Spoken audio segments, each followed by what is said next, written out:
Good morning, everybody. Welcome to Doc Dynasty. I am Dr. Raval, a board-certified physician, and today we're going to talk about what is the leading cause of physician burnout. The answer to that question is it's the non-clinical part of medicine. So like many of you, I went pre-med, I graduated medical school, did my residency, and I personally went into private practice. And I've now been in private practice for over 35 years. Halfway through my private practice, I decided to take on leadership roles.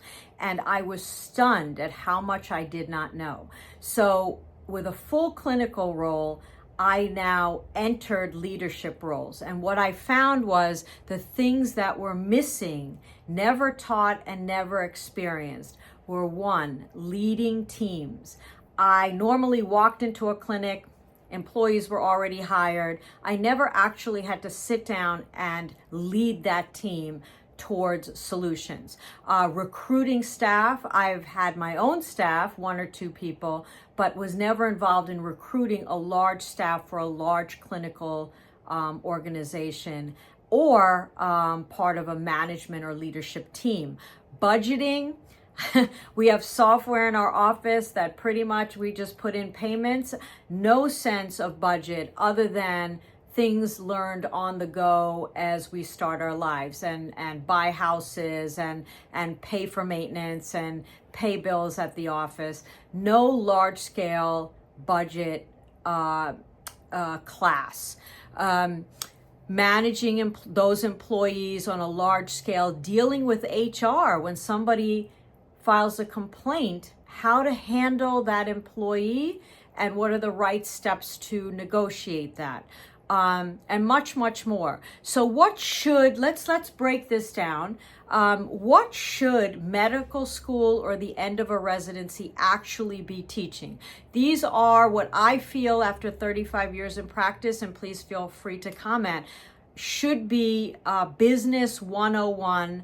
Number one, business and finance, basic business and finance terms, classes, how to budget, how to evaluate how well or not well you're doing, what do finance people look at, and also a very important thing, you should always build your practice as if a buyer was going to buy your practice. What are the things that a buyer would look for, and start your practice and build it in that way. And for that, you will need basic finance classes.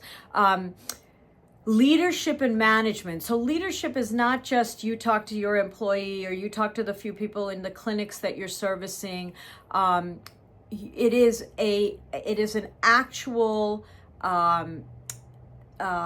skill set that has to be learned on how to lead for improvement, how to lead your employees, how to lead an organization to be noticed and to be profitable and to be seen in the public eye as a good organization, a valuable organization.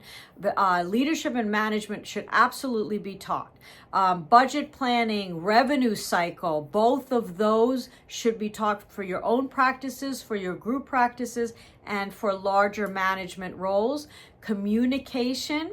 This is not hi, good morning, and we don't talk to our employees after that because we're so busy. There are absolute communication strategies that can increase sales and can build teams. So these are necessary as well. Absolutely critical today, contract negotiations. We have all these young physicians coming out and being given offers. They send the offer to their lawyer who's there for legalese. They're not there to evaluate a contract. You need to know what your risks and benefits are. You need to know if the group gets sued, where you stand in that, what they will and won't pay for. And lastly, regulatory compliance and what your risk is in your profession. Many of us look at our malpractice rates and you go, oh my gosh, well, I have never had a lawsuit.